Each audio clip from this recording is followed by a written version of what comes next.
नमस्कार नमस्कार नमस्कार मित्रांनो, खूप खूप खूप स्वागत आहे तुमचं आपल्या यूट्यूब चॅनलमध्ये निफ्टी बँक निफ्टीच्या डेली ॲनालिसिस व्हिडिओमध्ये. कसं होतं तुमचा मंगळवारचा निफ्टी बँक निफ्टी आणि सेन्सेक्स एक्सपायरीचा ट्रेडिंगचा सेशन सर्वात अगोदर कमेंट करून सांगायचं आहे. कालचा ॲनालिसिस व्हिडिओ जर तुम्ही बघितला असेल तर आपण काही लेवल डिस्कशन केल्या होत्या, आपण चार्ट रीड करण्याचा प्रयत्न केला होता आणि तिकडे आपण डिस्कशन केलं होतं की जी प्राइस ॲक्शन बनलेली आहे, मग ती निफ्टी असो सेन्सेक्स असो, क्लिअरली आपल्याला एक सेलिंग मोमेंटमची अपॉर्च्युनिटी बघायला मिळू शकते. मार्केट थोडंसं गॅप डाऊन ओपन झालं आणि तिकडनं सडनली आपल्याला एक मोठा फॉल बघायला मिळाला. त्याच्यानंतरही मार्केटने चांगली प्राइस ॲक्शन दाखवली आणि सेकंड हाफमध्ये पुन्हा एकदा मार्केटमध्ये आपल्याला सेलिंग प्रेशर बघायला मिळालं. ओव्हरऑल जर बघितलं तर मार्केट सेलिंग साईडला कंटिन्युअसली आपल्याला जाताना दिसत होतं. म्हणजे लास्टचे 2 ट्रेडिंग सेशन जर बघितले तर सेलिंग, पुल बॅक, एक प्राइस ॲक्शन जो आपण चॅनल काल ॲनालिसिस व्हिडिओमध्ये डिस्कशन देखील केला होता आणि त्या चॅनलचा परत ब्रेकडाऊन आणि तिकडनं परत डाऊन साईडला फ्लॅग अँड पोल आणि त्याच्यानंतर परत डे लो लागलो होते. म्हणजे कुठे ना कुठे अप्पर हँड जो आहे तो ऑप्शन सेलरकडे आहे. ओके, कॉल रायटर आपण म्हणू शकतो किंवा मार्केटचं जे स्टेरिंग आहे ते मार्केट सेलर लोकांकडे आपण असं म्हणू शकतो. आता खूप साऱ्या मित्रांनी कालचा व्हिडिओ बघितला असेल, व्यवस्थित लेवल देखील मार्क केले असतील, परंतु जो मॉर्निंगला मार्केटमध्ये जो मोमेंटम होता तो हाय वॉलेटाईल होता. आता मी तिकडे टेलिग्रामवरती अपडेट देखील दिला होता की ओपनिंग आहे ती हाय वॉलेटाईल आहे. त्याच्यानंतर जवळजवळ इंस्टाग्रामवरती म्हणा, टेलिग्रामवरती म्हणा किंवा यूट्यूब कमेंटमध्ये देखील खूप साऱ्या मित्रांचे खूप क्वेश्चन आले की सर वॉलेटाईल म्हणजे काय. म्हणजे जर इथनं जर सुरुवात असेल आणि तुम्ही मार्केटकडनं अपेक्षा करत असाल की तुम्ही मार्केटमध्ये सक्सेसफुल व्हाल तर खूप अवघड गोष्ट आहे. वॉलेटाईल म्हणजे काय तर एक उदाहरण देतो तुम्हाला. प्रत्येकाला पाईप माहिती, पाणी मारलं असेल पाईपामधून. ओके, ज्यावेळेस आपण पाणी पाईपामध्ये मारतो त्यावेळेस पाणी स्लो असतं, त्यावेळेस पाईप जर ठेवला तरी कंट्रोलमध्ये राहतो. परंतु एखाद्या वेळेस पाण्याचा प्रेशर जर जास्त झाला तर त्यावेळेस पाईप कसा कुठं पण फिरतो. जर तुम्ही पाईप मोकळा सोडला तर पाईप कुठं पण फिरतो, पकडता येणार नाही. म्हणजे त्याला कुठलंही डायरेक्शन नाही आहे. ओके, कुठेही मनाला वाटेल तिकडं तो पाईप पसरला जातो किंवा पाईप फडफडतो असा. ती आहे ती व्हॉलेटिलिटी आहे. पाईप फडफडणे म्हणजे व्हॉलेटिलिटी. आणि संत गतीने पाणी चाललं आहे जे आपण बघतोय, पाईपला कंट्रोल करताय आपल्या हातामध्ये आहे, ते म्हणजे मार्केट रेग्युलर, जिकडनं आपल्याला मोमेंटम बघायला मिळू शकतो. काय मार्केट स्लो चाललंय, प्राइस ॲक्शन रीड करता येऊ शकते. ओके, आता किती लोकांना हे उदाहरण समजलं, किती लोकांच्या डोक्यावरनं गेलं काय माहिती. परंतु वॉलेटाईल म्हणजे काय की मार्केट खूप हाय मोठ्या कॅन्डल बनवतं, अप डाऊन किंवा सडनली एकदम मोठा फॉल, याला म्हणतात वॉलेटिलिटी. आणि खूप सारे मित्रांचे 2-3 दिवसापूर्वीचे कमेंट आठवले की खूप मोठा गॅप अप, खूप मोठा gap up, 400 point gap up, 500 point gap up. का तर GST कम्फर्टेबल झाला, GST कमी झाला, GST कमी झाला. बघितलं ओव्हरऑल काय झालं. जेव्हापासून ती न्यूज आली त्याच्यानंतर मार्केट क्लिअरली डाऊनच होते. डोनाल्ड ट्रम्पचा देखील त्याला सपोर्ट झाला काही. ओके, ट्रम्प तात्यांचा. परंतु ओव्हरऑल जर बघितलं तर स्ट्रक्चर काय सांगत होतं मार्केटचं, ओव्हरऑल स्ट्रक्चर हे नेगेटिव्ह आपल्याला दिसत होतं. जर तुम्ही प्राइस ॲक्शन तुम्हाला जमते किंवा प्राइस ॲक्शनचं बेसिक जरी तुम्हाला माहिती आहे तर ओव्हरऑल स्ट्रक्चर आहे ते नेगेटिव्ह दिसत होतं. ओके, सो उद्या जर बघितलं तर उद्या सुट्टी आहे. कशी सुट्टी आहे? गणेश चतुर्थीची. गणपती बसणार आहे सगळ्यांच्या घरी. ओके, म्हणजे जे बसवतात त्यांच्या घरी. तर एन्जॉय करा गणपती फेस्टिवल आणि तुम्हा सर्वांना गणेश चतुर्थीच्या हार्दिक हार्दिक हार्दिक शुभेच्छा. ओके, उद्या गणेश चतुर्थीमुळे मार्केट सुट्टी आहे. परवा दिवशी जर बघितलं तर गुरुवार आहे, म्हणजे जो आपला सँडविच डे होता तो सुट्टीमध्ये गेलेला आहे. परवा दिवशी गुरुवार आहे, निफ्टीची मंथली एक्सपायरी आहे. आणि ज्या पद्धतीने आज मोमेंटम झाला आहे, हाय पॉसिबिलिटी आहे की गुरुवार देखील आपल्याला इम्पॉर्टंट लेवलवरनं एखादा मोमेंटम बघायला मिळू शकतो. आता त्या काय लेवल आहेत, कुठनं मार्केटने मोमेंटम देऊ शकतं थोडंसं बघा. एक दिवस मोमेंटम झाल्यानंतर सेकंड डेला परत मोमेंटम करणं थोडंसं टफ असतं, परंतु मंथली एक्सपायर आहे, काही होऊ शकतं मार्केटमध्ये. ओके, सो इम्पॉर्टंट लेवल काय असणार आहे ते देखील बघणार आहोत. निफ्टीचा OI डाटा देखील चेक करणार आहोत, बँक निफ्टीचे लेवल बघणार आहोत, सेन्सेक्सचे लेवल बघणार आहोत. त्यामुळे व्हिडिओ शेवटपर्यंत बघा. व्हिडिओ थोडासा मोठा झाला तरी समजून घ्या की खूप काही सांगण्याचा प्रयत्न करतो, त्यामुळे थोडासा व्हिडिओ मोठा होतो. ओके, आणि व्हिडिओ जर आवडला तर व्हिडिओला नक्की लाईक करा. चॅनलवर नवीन असाल तर चॅनलला नक्की सबस्क्राईब करा, कारण की 70% लोक आहेत जे रेग्युलर व्हिडिओ बघतात परंतु सबस्क्राईब करत नाही. आणि आपण आता जवळजवळ 50,000च्या आसपास आलेलं आहे. आपलं सबस्क्रायबर होण्याचं जवळ 5-6 हजार कमी आहेत. सो आय होप तुम्ही जर केलं नसेल तर पटकन जाऊन सबस्क्राईब करा आणि व्हिडिओ पूर्ण बघा. ओके, चला व्हिडिओला सुरुवात करूया. तुमच्यासमोर जो चार्ट ओपन केला आपण, निफ्टीचा 5 मिनिटाचा चार्ट आहे. तुम्हाला माहिती असेल तर मी तुम्हाला काल हे पूर्ण डिस्कशन सांगितलं होतं की ही डाऊन साईड मोमेंटम इकडनं फास्ट, हा एक चॅनल, आणि चॅनल जर ब्रेक केला तर स्ट्रॉंग मोमेंटम डाऊन साईडला बघायला मिळू शकतो. हा गॅप डाऊन ओपन झाला आणि सरळ मोमेंटम दिला, परत इकडे परत एक चॅनल क्रिएट झाला. तुम्ही जर प्राइस ॲक्शन सेटअप ट्रेडिंगचं जर ज्यांनी पण कोणी जॉईन केलं असेल आणि सगळे व्हिडिओ बघितले असेल किंवा बघत असाल तर खूप चांगल्या पद्धतीने चॅनल कसा फॉलो करायचा किंवा खूप चांगल्या पद्धतीने चॅनलला कसं रीड करायचं आहे, काय प्राइस ॲक्शन बनती आहे, काय सेटअप बनतो आहे, हे तिकडे व्यवस्थित डिस्कशन करून सांगितलेलं आहे. जर कोणी त्याचा बेनिफिट घेतला असेल तर कमेंट करून नक्की सांगा. बाकी जर तुम्हाला प्राइस ॲक्शन आणि सेटअप ट्रेडिंगचा कोर्स शिकायचा असेल किंवा बघायचा असेल किंवा जॉईन करायचं असेल तर त्याची लिंक व्हिडिओच्या डिस्क्रिप्शनमध्ये दिलेली आहे. जाऊन नक्की तुम्ही चेक करू शकता, बघा, सिलेबस बघा. तुम्हाला वाटेल की बाबा याचं बेनिफिट तुम्हाला होऊ शकतं तर जॉईन करू शकता. बाकी पूर्णतः तुमची मर्जी आहे. ओके, ओव्हरऑल जर बघितलं तर ही क्लिअर कट आपण काल प्राइस ॲक्शन डिस्कशन केली होती. मार्केटनी डाऊन साईड मोमेंटम जो गॅप होता तो गॅप फिल केलेला आहे. इकडे जर बघितलं, हा जो गॅप होता मार्केटचा, मार्केटनं तो फिल केला. इकडनं मोठा गॅप अप, त्याच्यानंतर जर बघितलं तर कन्सोलिडेशन नंतर परत मोमेंटम डाऊन साईडला, परत एक चॅनलनंतर परत कन्सोलिडेशन, परत एक चॅनल. आता तुम्ही जर बघितलं तर इकडे कन्सोलिडेशनचं प्रमाण छोटे होत चाललंय. म्हणजे इकडे जर बघितलं तर 3 दिवसाचं कन्सोलिडेशन, इकडे 2 दिवसाचं, एक इकडे इंट्राडेमध्ये.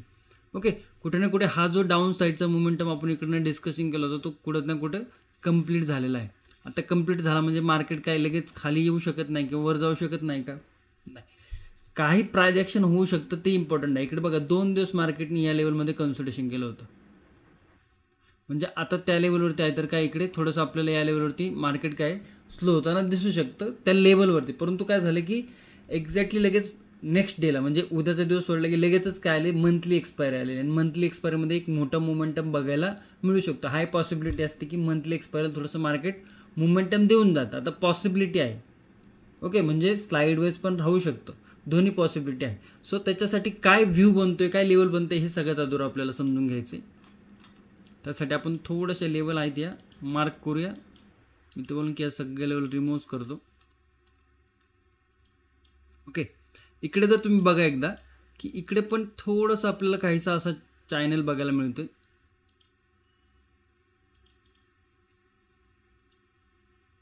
ओके, बऱ्यापैकी मार्केटने ह्या चॅनल देखील रिस्पेक्ट दाखवलेली आहे. म्हणजे जर बघितलं इकडनं सुरुवात झाली, सुरुवात इकडनं झाली परंतु आपण याला कन्सिडर करतोय असं. त्याच्यानंतर परत याले होते सपोर्ट, परत पुलबॅक घेऊन परत सपोर्ट, वरती जाऊन परत रेजिस्टन्स, परत याले होते सपोर्ट, परत वरती जाऊन परत 50% लेवलवरनं रिजेक्शन.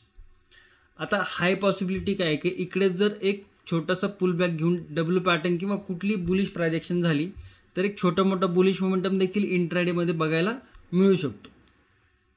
तर त्याच्या एक्झॅक्ट लेवल काय असणार आहे ते आपण लेवल ड्रॉ करताना बघणारच आहोत. पण आत्ता जर बघितलं तर ही जी काही प्रायजेक्शन आपल्याला बघायला मिळते ती आपल्याला इग्नोर करून चालणार नाही. ओके, आता एक पुलबॅक घेऊन जर लो ब्रेक झाला, पुलबॅक घेऊन जर डायरेक्ट पुलबॅक आला तर बुलिश व्यू बनत नाही. मग पुलबॅक घेऊन जर लो ब्रेक झाला तर आणखी डाऊन साईडचे लेवल देखील बघायला मिळू शकतं ते. परंतु इकडे जर बघितलं तर इकडे रिस्क टू रिवॉर्ड रेशो ज्या पद्धतीने आज सेलिंग प्रेशर होता, इकडे जर बघितलं तर risk to reward ratio selling साईडला इतकं जास्त कम्फर्टेबल नाही. याचा अर्थ असा नाही की मार्केट सेलिंग साईडला जाणार नाही आहे. हा रिस्क टू रिवॉर्ड रेशो जसं आपण काल डिस्कशन करत होतो की रिस्क टू रिवॉर्ड रेशो हा सेलिंग साईडला चांगला आहे, बुलिश साईडला नाही आहे. परंतु आता ज्या पद्धतीने मार्केटने गॅप फिल केला इकडनं आणि इकडे ज्या लेवलवरती तो उभा आहे, मार्केट ज्या लेवलवरती उभा आहे त्या लेवलवरनं जर बघितलं तर एक बुलिश मोमेंटम जर व्यवस्थित आला तर तिकडे रिस्क टू रिवॉर्ड रेशो हा बुलिश साईडला जास्त कम्फर्टेबल आहे, सेलिंग साईडला नाही. ओके, सो काय लेवल बनतं आधी समजून घ्या.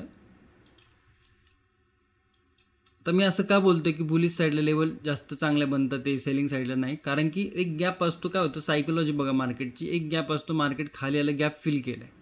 लास्ट टाइम या लेवलवरनं एक स्ट्रॉंग बुलिश मोमेंटम आला होता, म्हणजे काही या लेवलवरती काय होतं बाहेर लोक ॲक्टिव्ह झाले होते. आता ती लेवल जर मार्केटने अचीव केली आहे तर काय होतं की जे या लेवलवरती जे बायर आहेत ओके, ते काय करणार मार्केटला एकदा पुश करण्याचं ट्राय करणार आहे. एकदा पुश करून मार्केट गेलं वरती ठीक आहे, नाही गेलं परत रिव्हर्स आला तर मग त्यांचा एस-एल पडणार आणि त्याच्यानंतर मार्केट स्ट्रॉंग सेलिंगची मोमेंटम देणार. परंतु एक पुलबॅक तरी घेणं किमान गरजेचं आहे मार्केटला, निफ्टीला. आता त्याच्यामुळे एक पुलबॅकवरती काय इकडे छोटीशी जरी प्रायजेक्शन बुलिश दिसली तर आपण या लेवलवरून एक बुलिश साईडचा देखील विचार करू शकतो. आणि जेणेकरून आत्ता आपण एक चॅनल देखील बघितलं आहे, चॅनलमध्ये पण आपल्याला एक channel to channel market momentum देऊन जाताना दिसू शकतं. तर ही जी पॉसिबिलिटी आहे ही नाकारणं थोडंसं रिस्की ठरू शकतं. त्याच्यामुळे लेवल काय आपल्याला बघायला मिळतं ते 24,660 ही जी इम्पॉर्टंट लेवल आहे 24,660ची, तर ही लेवल इम्पॉर्टंट आहे. हा एक इम्पॉर्टंट सपोर्ट आहे, आपण असं कन्सिडर करू शकतो. बिकॉज लास्ट टाइम बघा काय केलं होतं इकडे, ओके, या लेवलवरनं कंटिन्युअसली आपल्याला इकडे रेजिस्टन्स बघायला मिळत होते. आणि जेव्हा ही level direct gap up open होऊनच ब्रेक केली होती, त्याच्यामुळे आता परत त्या लेवलवरती आलं तर काय इकडे छोटे मोठे आपल्याला पुलबॅक बघायला मिळू शकतं. तर ते पुलबॅक कुठून कुठपर्यंत जाऊ शकतं ते हे आपल्याला डिस्कशन करायचं आहे. डाऊन त्याच्यानंतर आपण डाऊन साईडच्या लेवल बघूया. टेक्निकली जर बघितलं तर 24,761 हा एक रेजिस्टन्स बनतोय.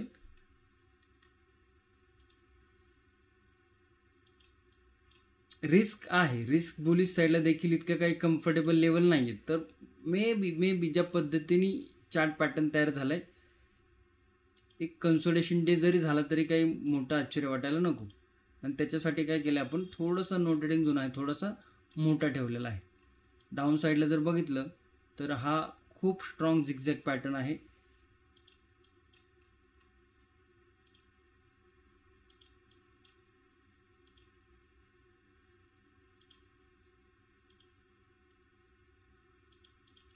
ओके, या लेवल आपण मार्क केलेले आहेत बुलिश साईडच्या आणि सेलिंग साईडच्या. तर एकदा लेवल आपण फक्त समजून घेऊया विथ प्राइस ॲक्शन, ते इम्पॉर्टंट असणार आहे.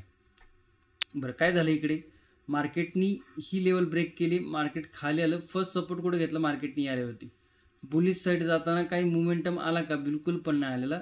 स्ट्रेंथ दिसली का तुम्हाला बुलिश साईड जाताना मार्केटची? बिलकुल पण नाही. परंतु परत लेवल ब्रेक झाली होती, मार्केट डाऊन साईडला आला. आत्ता तुम्हाला मी सांगण्याचा प्रयत्न केला होता की जी पण चॅनल क्रिएट झालेला आहे, जो पण चॅनल क्रिएट झाला याची साईज जर तुम्ही बघितली तर आत्ताच दाखवलं होतं, परत एकदा दाखवतो. साईज जर बघितली त्याची साईज इतकी मोठी होती या चॅनलची, नंतर इतकी आणि नंतर इतकी. तर साईज थोडी छोटी छोटी होत चालली आहे चॅनलची. सो काय आहे की जो सेलिंग प्रेशर आहे तो जसं जसं मार्केट खाली येते तसं तसं सेलिंग प्रेशर थोडासा कमी होतोय. आणि तो सेलिंग प्रेशर कमी होते याचा अपॉर्च्युनिटी कोण घेणार आहे? याची अपॉर्च्युनिटी बायर लोक घेणार आहे. बायर इन द सेन्स की जे लोक मार्केटला बुलिश ठेवू इच्छित आहोत ते लोक इकडे थोडंसं आपल्याला मार्केटमध्ये इन्व्हॉल्व, मार्केटमध्ये इंटरेस्ट घेताना दिसू शकतात. मग अपॉर्च्युनिटी कुठे येते? जर इकडनं जर मार्केटने एखादा डबल बॉटम क्रिएट केला किंवा कप अँड हँडल पॉईंट कुठली बुलिश प्रायजेक्शन क्रिएट केली आणि त्याच्यानंतर जर निफ्टी 24,760 ही जी इम्पॉर्टंट लेवल आहे या लेवलच्या वरती जर क्लोजिंग मिळते तर इकडे आपल्याला एक बुलिश मोमेंटम ट्रिगर होताना दिसू शकतो. 24,820, 24,877 आणि 24,950च्या आसपास. आता कुठलंही चार्ट पॅटर्न जर बघतोय तर आत्ताच्या हिशोबाने जर आपण क्लिअरली उघड्या डोळ्याने जर चार्ट पॅटर्न बघितला तर आपल्याला क्लिअरली काय बघायला मिळते? प्रायजेक्शन निगेटिव्ह बघायला मिळते. जेव्हा प्राइस वरती गेली एक स्ट्रॉंग मोमेंटमने खाली आली, जेव्हा प्राइस वरती गेली एक स्ट्रॉंग मोमेंटमने खाली आहे. इकडे पण तसंच आहे, जेव्हा प्राइस वरती गेली स्ट्रॉंग मोमेंटमने खाली आली आहे. म्हणजे कुठलाही इकडे स्ट्रॉंग आपल्याला डब्ल्यू पॅटर्न बघायला मिळालेला नाही. इकडे तर एक छोटा झाला पण खूप छोटा होता, त्याला नेक लाईन देखील ब्रेक करता आली नाही. म्हणजे ओव्हरऑल जर बघितलं तर बुलिश साईडला जाताना कुठल्याही अजून असा स्ट्रॉंग बुलिश पॅटर्न आपल्याला बघायला मिळाला नाही लास्ट ते 4 ते 5 ट्रेडिंग सेशनमध्ये. परंतु जर इकडे जर मार्केटने इकडनं जर एक बुलिश पॅटर्न क्रिएट केला तर त्याला सपोर्ट करायला काय आहे? सपोर्ट करायला लास्टच्या लेवल आहे त्या. बघ, हा जो बुलिश पॅटर्न इकडेच आपल्याला बघायला मिळत होता, हा स्ट्रॉंग बुलिश पॅटर्न होता. त्याला सपोर्ट करायला हा बुलिश पॅटर्न आहे. ओके, सो त्याच्यामुळे रिस्क टू रिवॉर्ड जो बनतोय तो बुलिश साईडला बनतोय, ना की सेलिंगच्या साईडला. सो डिस्कशनमध्ये तुम्हाला समजलं असेल की बुलिश साईड कुठली लेवल ब्रेक होऊ शकते आणि त्याच्या मागचे कारण देखील तुम्हाला समजलं असेल. हां, टेक्निकली चार्ट अजूनही नेगेटिव्ह आहे, कुठलाही बुलिशनेस त्याच्यामध्ये बघायला मिळालेला नाही. बाकी जर कन्सोलिडेशनमध्ये राहिला, नाही गेला वरती, नाही झाला ब्रेक, तर 24,760 आणि 24,660 याच्या रेजिस्टन्स आणि हा जो सपोर्ट आहे, हा रेजिस्टन्स सपोर्ट आपला नो ट्रेडिंग झोन असणार आहे. आता एक्सपायरीचा डे असणार आहे गुरुवारचा, त्याच्यामुळे नो ट्रेडिंग झोनचा जो सेटअप, नो ट्रेडिंग झोनचा जो एरिया आहे, झोन आहे, तो व्यवस्थित फॉलो करणे किंवा एक मार्केटमध्ये जर आपल्याला कुठल्या व्ह्यूमध्ये समजत नसेल तर त्या झोनमध्ये जर निफ्टी असेल तर तो झोन एक्सपायरीला आणखी पॉवरफुल ठरतो. बिकॉज मार्केट जर थोडं जरी कन्सोलिडेशनमध्ये राहिलं तर तिकडे आपल्याला खूप जास्त प्रीमियम डीके बघायला मिळतात. आणि जर प्रीमियम डीके जर एखादी एंट्री केल्यानंतर जर प्रीमियम डीके झाला तर खूप खूप बेकार कंडिशनमध्ये आपल्याला तो ट्रेड काढावा लागतो. ओके, सो इम्पॉर्टंट झोन आहे, इम्पॉर्टंट झोनला फॉलो करण्याचा नक्कीच विचार करू शकता.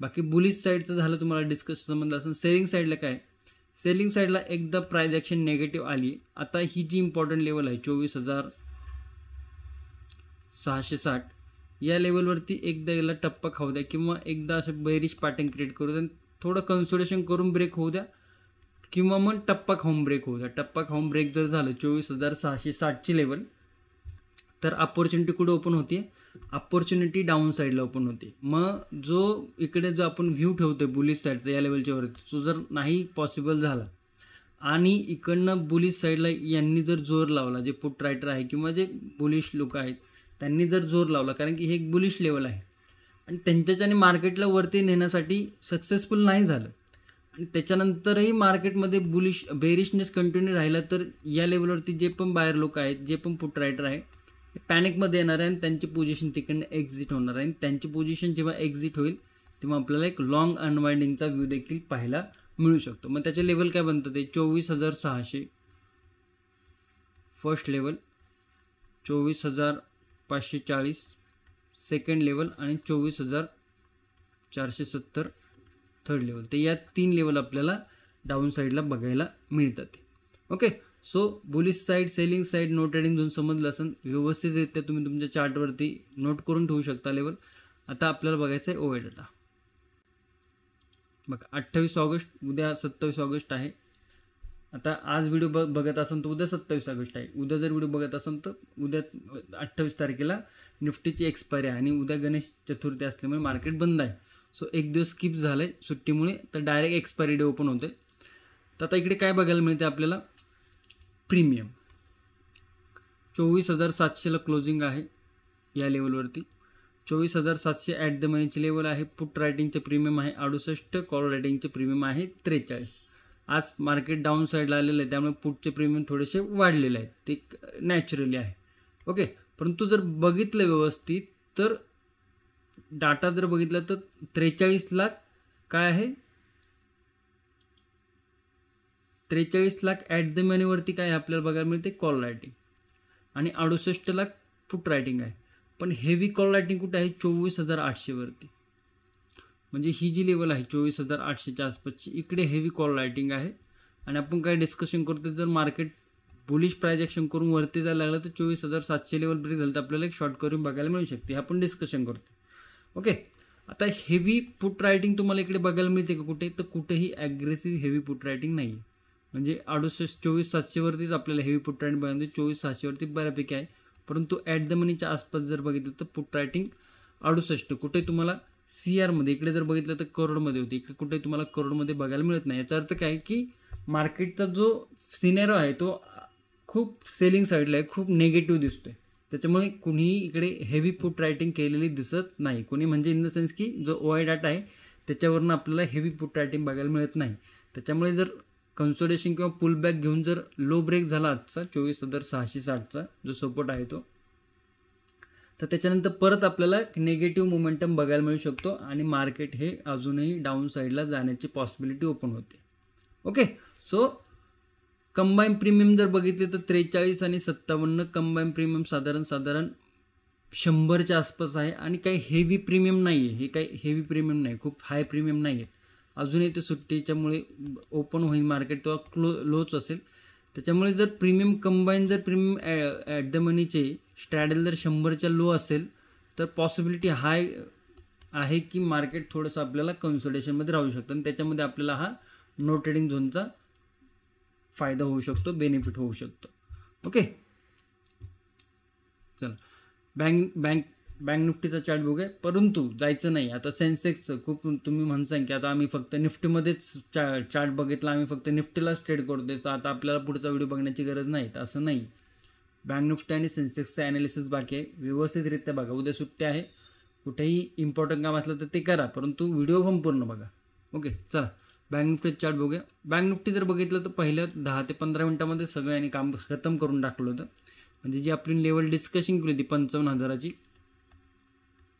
ती लेवल ब्रेक झाली आणि जो टप 4 कॅन्डलमध्ये सगळा दिवस संपला. त्याच्यानंतर इकडे फक्त टाईमपास होता. ओके, म्हणजे जर तुम्ही बँक निफ्टी, मी तुम्हाला काल देखील अपडेट केलं होतं की जर तुम्ही बँक निफ्टीचा विचार करत असाल तर तुम्ही सेन्सेक्स आणि निफ्टीचा विचार केला तर जास्त बरं राहील. बिकॉज बँक निफ्टीमध्ये कुठली अशी स्ट्रॉंग प्राइस ॲक्शन बघायला मिळत नव्हते आणि त्याच्यामुळे काय की इकडे बघा इतकं 1 2 3 ऑलमोस्ट 4 कॅन्डल जर सोडल्या पाहिजे, म्हणजे 20 मिनिटात जर मार्केट सोडलं तर त्याच्यानंतर कुठलाही मोमेंटम बँक निफ्टीमध्ये मिळाला नाही. आणि हा मोमेंटम इतका फास्ट होता की तिकडे अपॉर्च्युनिटी मिस झालेली असणार आहे मोस्ट ऑफ द ट्रेडर लोकांची. ओके, परंतु शेवट बघा त्याने कुठं गेला आहे, एक्झॅक्ट आपल्या लेवलवरती, जे आपण काल डिस्कशन केली होती. हरकत नाही आहे, अपॉर्च्युनिटीज जर कमी आहे तर शेवटच्या लेवलचा तरी काय फायदा आहे. सगळे लेवल आपण रिमूव्ह करतोय, 1 तासाचा टाईम फ्रेमवरती जातोय, काय बघायला मिळते ते समजून घ्या. बघा इकडे या पद्धतीने चॅनल होता, एक स्ट्रॉंग गॅप अप ओपन झाला होता, सस्टेन नाही झाला, कन्सोलिडेशन केलं आणि कन्सोलिडेशन लो ब्रेक झाला आणि त्याच्यानंतर पूर्णतः डाऊन साईड मोमेंटम बघायला मिळते. म्हणजे ही जी प्राइस ॲक्शन स्ट्रक्चर बनले ना, हे क्लिअरली निगेटिव्ह बघायला मिळते. छोटा मोठा पुलबॅक नंतर हा आणखी डाऊन साईड मोमेंटम जाण्याची पॉसिबिलिटी वाढलेली आहे किंवा हाय आहे. ओके, आता काय बघायला मिळतं ते समजून घ्या पहिलं, की इकडे कुठली लेवल होती की जिकडनं मल्टिपल टाईम सपोर्ट आला होता ही, आणि त्या लेवलच्या खाली आता बँक निफ्टी गेलेला आहे. आजचा लो जर बघितलं तर 54,445च्या आसपास आहे क्लोजिंग. आणि आपण लेवल जर बघितली तर आजचं 54,400 कन्सिडर करू शकतो का नाही, थोडंसं आपण सेफर राहूया. येस, त्याच्यानंतर काय लो होता, हा लो आपल्याला बघायला मिळतोय.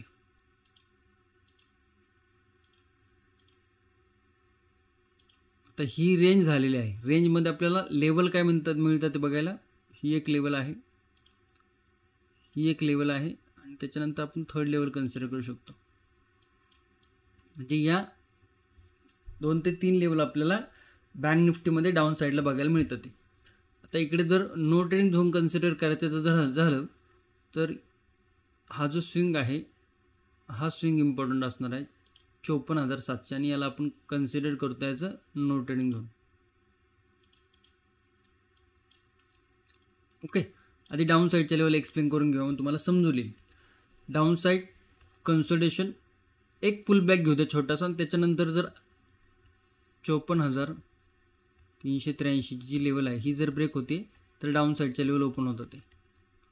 54,150, 53,900 आणि 53,650. तर या 3 लेवल आपल्याला बँक निफ्टीमध्ये डाऊन साईडला बघायला मिळतात. ओव्हरऑल जर बघितलं तर अजूनही स्ट्रक्चर नेगेटिव्हच आहे, परंतु डायरेक्ट जर लेवल ब्रेक झाले तर ती रिस्क टू रिवॉर्डच्या हिशोबाने बसत नाही आहे. पुलबॅक घेऊन जर लेवल ब्रेक होते तर मग आपल्याला या ज्या डाऊन साईडच्या लेवल आहेत ते ओपन होताना दिसतात. ओके, आता बुलिश साईडला कधी कन्सिडर करायचं आहे किंवा बुलिश साईडला काय अपॉर्च्युनिटी होऊ शकते, तर बुलिश साईडला एक लक्षात ठेवा की इकडे एक लेवल आहे,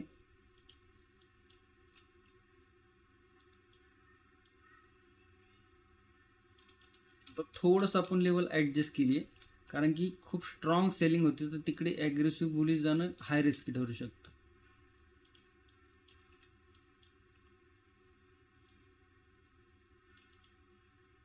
या 2 लेवल खूप झाल्या, कारण की ऑलरेडी हा बॉटमपासून एक रिकव्हरी करणार आहे.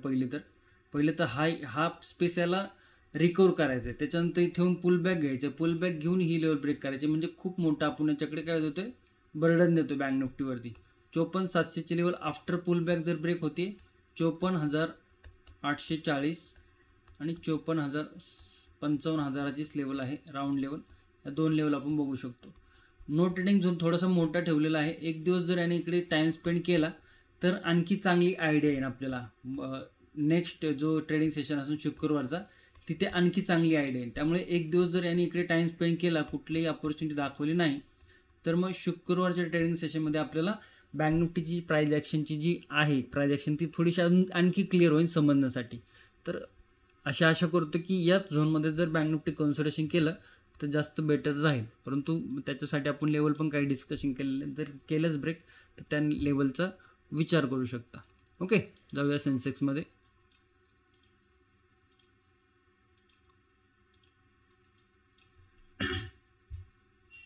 सेन्सेक्स देखील तेच आपण डिस्कशन केलंच होतं या लेवलचं. परंतु काय, आता गॅप डाऊन होऊन सटासट खाली पडल्यानंतर अपॉर्च्युनिटी खूप कमी होती. परंतु इकडे परत एक प्राइस ॲक्शन क्रिएट करून परत एक डाऊनफॉल दाखवला. बेसिकली जर बघितलं तर 3 PM जरी कोणी केलं असेल तरी तिकडे त्याला व्यवस्थित मोमेंटम कॅप्चर करता आलेलं असणार आहे. सगळ्या लेवल मी रिमूव्ह करतोय.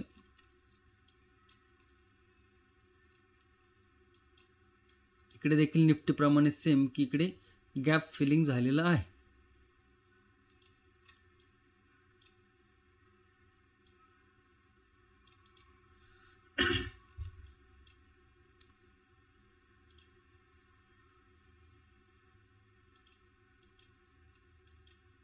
ही लेवल आपण काढलेली आहे ती आहे नो ट्रेडिंग झोनची. त्यानंतर डाऊन साईडला जर बघितलं तर हा एक सपोर्ट आहे, आणखी जर बघितलं तर हा एक सपोर्ट आहे, आणखी जर खाली आपण गेलो तर हा एक सपोर्ट आहे. तर 3 सपोर्ट आपण इकडे कन्सिडर केलेले आहेत, मार्क केलेले आहेत. तर लक्षात घ्या की हा इकडे प्राइजेशन करून पडलेला आहे. डायरेक्ट जर आला तर क्लिअर कट इग्नोर करणं गरजेचं आहे. पुलबॅक घेऊन जर लेवल ब्रेक होती 80,683ची, तर एक निगेटिव्ह अपॉर्च्युनिटी आपल्याला सेन्सेक्समध्ये परत एकदा बघायला मिळू शकते. लेवल काय बनतं त्या अपॉर्च्युनिटी मिळाली तर 80,523, 80,381, 80,260. तर या काही लेवल आपल्याला ओपन होताना दिसतं ते. पण त्यासाठी एक पुलबॅक घेऊन डाऊन साईडला ब्रेक करणं गरजेचं आहे.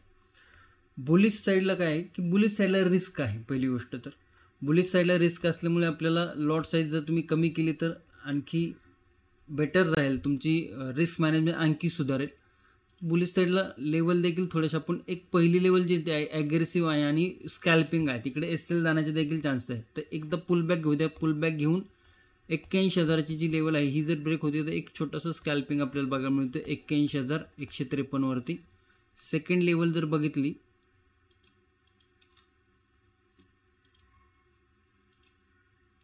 थर्ड लेवल आजचा इंट्राडे हाय कन्सिडर केला आहे.